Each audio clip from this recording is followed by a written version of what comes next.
Welcome to Mapcrow, the RPG art show. My name is Kyle, and today we are talking about turnips. Not the root vegetable, mind you. No, I'm talking about the miniatures agnostic collectibles war game, Turnip 28. One of my favorite artists, Max Fitzgerald, has come up with his own tabletop strategy war game and a completely new universe for it, where Napoleonic figures are kind of possessed by sentient malign root vegetables. It's really incredible. Like, the aesthetic alone has me on board, but it has inspired me to come up with my own figures and paint them up so that hopefully when family visits, maybe someone will play with me. The old Kylester just wants to play with turnips. So what we're going to do in this video is show you step by step how to put together your own turnip army, from what parts to get, how to assemble them, how to customize them, prime them, paint them, base them, step by step, all the way through. Let's get started. The first step to building your army is getting your miniatures. If you don't have a 3D printer, you will probably need to get some models. Warlord and Perry Miniatures both make the kinds of models that we are looking for, which is primarily Napoleonic and medieval era models. And giant chickens. Don't forget those. What we're doing is called kitbashing. It's when you get multiple model kits and you kind of just glue them together and you make them fit, even if they're not supposed to. I'm going to be assembling my chicken rider from the mounted captain from this artillery kit from Warlord. As I use these snippers to free my components from their sprues, I would just like to make a little disclaimer. I'm going to do a bad job at this. One of the wonderful things about Turnip 28 is it's kind of like this muddy, terrible, depressing, grungy, grimdark post-apocalypse situation. So making kind of gross-looking army people is what it's all about, which is good for me because I actually am not very good at painting. But throughout this process, all of these mistakes are going to be covered in so much contrast paint, dry brushing, and pigment powders that it'll look pretty good at the end. Now, this giant chicken doesn't have a saddle, and I don't have a saddle piece of the model that will fit on it, so I'm going to have to make my own out of 2-part epoxy known as greenstuff. But first, I'm going to score the back of the chicken with a knife, a box cutter knife, just to make sure that epoxy has something to grab onto. Probably don't need to because there's so much texture on the chicken feathers, but I want to be safe. I like to keep my 2-part epoxy in 2 different containers so they don't mix. When they touch, they begin a chemical curing process that hardens them over time. So if you keep them completely separate, they'll never cure and it'll last a lot longer for you.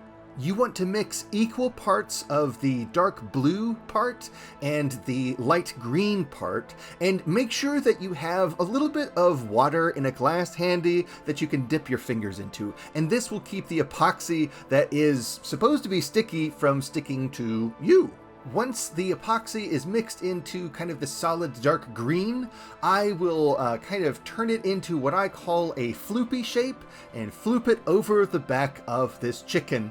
Yeah, this is about as complicated as it gets. If I'm feeling fancy, I might get out a dull X-Acto blade and kind of flatten out the pieces of the floopy shape, just to kind of smooth it out and kind of build up those ridges that kind of help it read as a saddle more. But trust me, by the time you start adding all the models and everything to it, it's going to read as a saddle because someone's on top of it with stirrups and stuff. Now, I am nearly out of super glue for this whole video, and that was a bummer, but I found out that if I just opened up the cap and used a toothpick, I could make do. As my pop always says, use it up, wear it out, make it do, or do without. What a fun-loving guy. Once I have my legs glued together, I just mash the groin straight into the floopy shape. just grind it in there, because the epoxy is going to create a chemical bond somewhat to the plastic that you have on top. And so the better the contact, the better the seal. Our giant chicken is looking a little vague, so I want to take this bedroll shape that I've snipped off of some other people's backpacks and add it to the back of the saddle. And this will kind of help it look like there's more than just a floopy shape, that this was in fact like an intentional choice, and this person is kitted out for the battleground. This turns out to be a huge mistake because the floofy coat that this person is wearing can no longer fit because of this bedroll shape that I've added. Rather than snip off that piece that I just glued on, I'm going to use some pieces from another cavalry kit to fix this problem with the torso that doesn't have a floofy coat.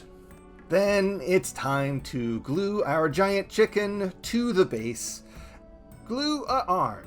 Glue a other arm. Glue! Glue! But don't glue too much, because then you'll ruin all the cool definition that makes your model interesting. Stop it. Stop gluing! You can also use some instant setting spray so you don't have to wait. Because why wait for glue to dry when you can use an atomizer to spray mysterious chemicals into the air? Now, Turnip is famous for these kind of pointed, beaky helmets on top of the Napoleon figures, and I like to make my own with more green stuff by just kind of squishing shapes into the faces of my models. You can use that dull X-Acto from earlier to shape that visor and smooth it out and kind of make sure that it still has eye holes and stuff like that.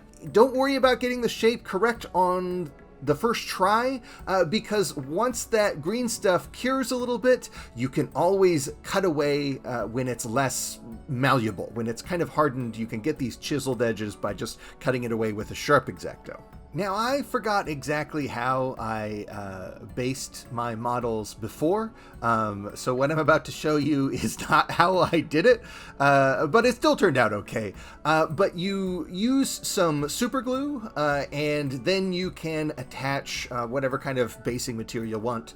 I use kind of green flocking in this video, but originally I believed I used some like black sand, and that is actually a much better texture for what I was going for. But you really can't tell in the end. I personally like to prime and paint over my basing, and I'm sure some people who don't are screaming at the video screen right now.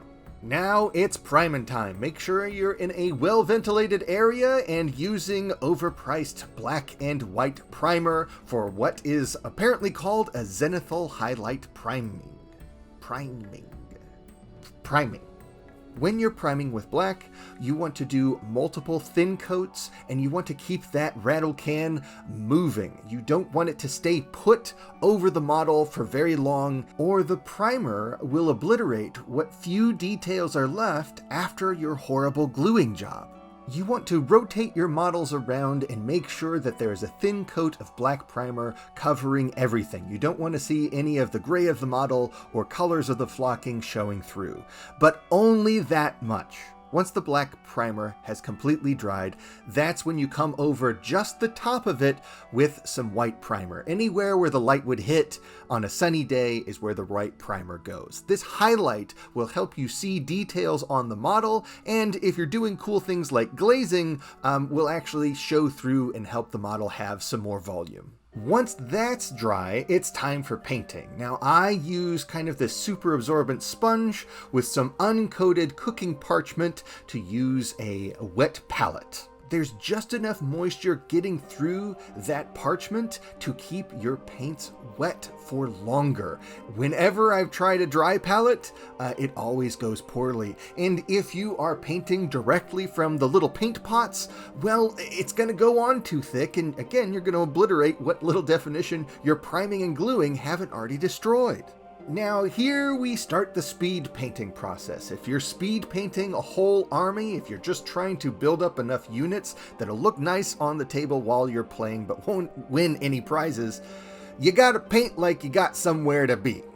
And I'm also batch painting. I am painting the rest of the models that you saw me priming previously. I'm only demonstrating on this one chicken rider, but a great and efficient use of your time is just to go through, pick one color, paint that one color on all of the models that you have to do, and then move on to the next color. I like to start with the color that's going on the most number of models and is going to take up the most space on those models. Probably by the time you finish painting that one color on all of your models, your first model will be dry and it'll be time to put the next color on those models and go down the line and over and over and over again. Now, you're going to overpaint. You're going to make mistakes, and it's okay. Don't bother correcting them yet. You might not even need to worry about it at all. Like I said, the way that I paint these, we have a process that is going to forgive a lot of our mistakes. The base coating is difficult to get through because it doesn't look very good. Well, not the way I do it anyway. But it's important not to quit, to keep pushing through and trust that the weathering is going to make it all come together. Now it's time for some weathering contrast paint. I'm using Agrax Earth Shade, and I hate it when people make paints that make me sound like a maniac when I say them, but here we are. The wonderful stuff about this is you just slop it on and let it be. I like to use a cheap brush for this that kind of really gets into all the crevices. I wouldn't want to kind of ruin a nicer brush by applying this paint in the way that I do. You want to coat the entire model in this without excessive pooling in the flat areas. That's all you gotta watch out for. You want to make sure that the contrast paint is completely dry even in the little corners, and then you'll start dry brushing. To dry brush, just take a crappy brush, dip it in some paint, dab that onto some paper towel so there's almost no paint remaining on it, and then you just kind of scrub it over the edges. That dry brush is going to catch all of the raised surfaces on your model and brighten them up with this off-white color that I'm using here. And it's going to make things look dingy, but also bring some of that volume back that was covered up with the earth shade. I'm going to dry brush the base as well because I really like that extra volume and texture that the dried flocking, the painted flocking has.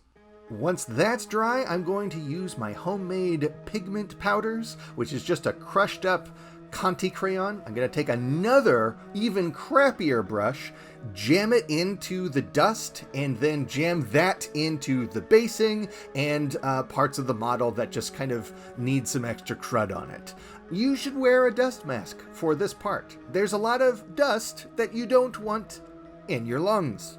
From the earth shade to the dry brushing to the pigment powder, you've probably lost some of those bright colors, so just add a little bit of water to some of the main paints you want to show up and kind of bring them back into it. I would do this also with any metallics as well. Make sure you scrub off that brush real good to make sure there's none of that pigment powder that's stuck in the bristles. And don't forget to go around the sides of your basing with some black. It really puts that finishing touch that says, yeah, I think I'm done with this. And I think I'm done with this video. Thank you so much for watching. I just think with the winter months coming up and numbers on the rise, it's really good to have a nice, safe, lonely, indoor hobby. Like model painting. This video demonstrates I don't really know what I'm doing. It was a lot of effort to make and very difficult to film, but I enjoyed making it nonetheless, and if you did too, like, comment, and subscribe. And wherever you are in this season, I hope that you're safe, happy, and telling the people important to you how much you love them. So until next time, farewell.